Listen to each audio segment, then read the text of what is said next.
A massive thanks to Don't Nod and Focus Entertainment for providing me with an early review code.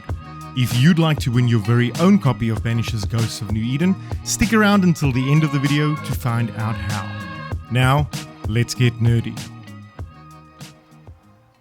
I couldn't help but be invested in the story of Banishers Ghosts of New Eden. Its phenomenal writing, superb voice acting, and emotional score had me completely immersed in its dark and gritty world, which teems with unbridled depression and at times utter hopelessness. Banishers truly sold me on the dread and horrors that haunt the people of New Eden. The story of Banishers is set in a world where the souls of the departed roam. You play a couple of Banishers, Antia Duarte and Red McWraith, who are experienced spirit hunters, entrusted with the daunting task of lifting a malevolent and ominous curse plaguing the newfound settlement of New Eden Town and its surroundings. However, after an ill-advised attack, Antia is killed, yet her spirit lingers still, seeking justice for her fate before she can move on to whatever lies beyond the realm of the living. Torn between their vows to protect the living from malicious spirits and the nightmare of Antia's condition, they wander the eerie wilderness of New England, North America, to liberate her from her new plight, whatever the price. Set in a fictional location situated in Massachusetts, struggling with apparitions and malevolent beings hailing from an alternate realm, entities trapped in the liminal space between life and death. Their inability to progress to the next plane of existence is a consequence of past errors, choices, or tragic destinies. Taking inspiration from historical events and locales in the 1690s North America, you'll be immersed in a world where the inhabitants hold deep-seated convictions that witchcraft is wicked. However, it soon becomes apparent that the nightmarish creatures that haunt New Eden may in fact not be the vilest monsters inhabiting these worlds, as prejudice and self-interest drive mere mortals to commit inhumane atrocities far beyond those even the most sinister undead are capable of. The story and setting of Banishers is beautifully realized by in-game dialogue and various documents that provides context on its world, people, and lore. This is where Banishers truly shines. The quality of the writing in both narrated and written forms are truly impeccable and engrossing, sucking you into the lives of those on the frontier, investing you in their hardships, and made me truly care about their eventual fates. Inherent in your role as Banishers of the Lingering Dead, you undertake investigations into haunting cases, uncovering the reasons why these spirits refuse to leave the land of the living, with each of these haunting cases being well thought out and often containing a twist to their self-contained stories. Once all inquiries have been made and your investigation is completed, you need to decide the fates of the haunted and them doing the haunting, by either blaming the living and in the process sacrificing them and collecting their essence for Antia's resurrection ritual. You can also banish the souls stuck in the world of the living, dooming them to suffer in the void, or ascending them, freeing them from their eternal sorrow, granting them serenity. During my 32-hour playthrough, I very rarely found these decisions to be easy, as most often the actions of each of the parties involved are justifiable when viewed through the lens of the circumstances faced by these people.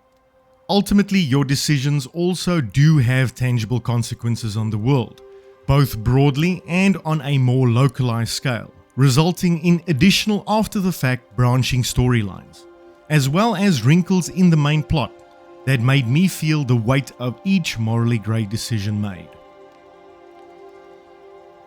The map of Banishers contains 5 distinct locations, which you are able to explore in a somewhat open fashion. Each of these locations unlock sequentially as each of the main story haunting cases are solved. New Eden Town is the first, located in the far east, and the epicenter of the curse, followed by the aptly named brooding dark woods in the west, the spectre-infested Maya Marches, home of the friendly neighborhood Witches Coven in the center of the frontier, the open plains and riverlands of the Harrows to the south, and the frozen northern territory of Mount Pleasant to the north. Hidden throughout each of these distinct locations are a variety of chests containing general crafting resources and equipable gear. Special enemy encounters, which when completed reward you with rare materials used to upgrade your mid to late game gear, as well as other miscellaneous collectibles together that serve to further develop the in-game lore or increase the base stats of both Anthea and Red. The level design on display here is fairly impressive, and each of the areas are fairly densely packed with things to do. However, for me personally, I didn't really find the rewards offered by the optional content worth going out of your way for, or merited revisiting an old previously explored location, with the exception of the haunting cases that do not form part of the main plot itself. Combat in Banishers contains the normal ARPG staples, with block, parry, dodge, light and heavy attacks. The addition of Anthea's powers and abilities to swap between these on the fly provides an additional layer, with certain enemies being resistant to physical attacks and needing Anthea to fight them. This means you are swapping in and out between characters as and when needed, often jumping from one combatant to another whilst waiting for cooldown timers to tick down. I found this to be very satisfying once I got used to it, in addition to looking completely badass. For the vast majority of the time, combat on normal difficulty felt fairly balanced throughout my playthrough, with each encounter presenting a decent challenge. However, I did come across a couple of instances where my character felt completely underleveled and I actually had to drop the difficulty in order to progress. I have been told by the publisher that a day one patch will be available, and I hope that this is one of the small niggles that the developers have been able to address. The only thing I felt truly frustrated by is that all combat encounters in the game are mandatory.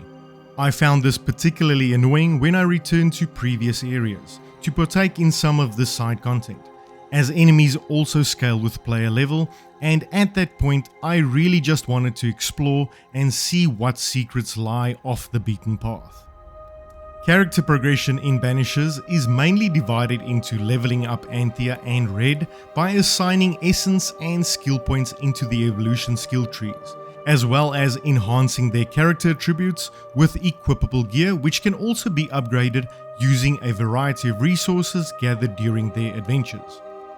There are 5 skill trees in the game, each of which is unlocked at a specific point in the plot, and linked to abilities which can be used in and outside of combat. For example, Anthea's Outburst ability inflicts a powerful AoE explosion, great for when swarmed by multiple enemies, that can also be used to destroy blockable objects, opening additional pathways to explore. The pacing of when these ability trees are unlocked and when these active abilities come available felt really good, adding a new wrinkle to combat just about when the current set of abilities have been mastered, as well as providing some additional options to customize your build based on your playstyle. There are 6 different slots in Banishers that can be used to equip different pieces of gear, namely outfits, saber and firebane, rifles, decoctions, amulets, wristbands, brooches and bane rings, with each piece of equipment boosting a number of Anthea's and Red's attributes and or survivability stats.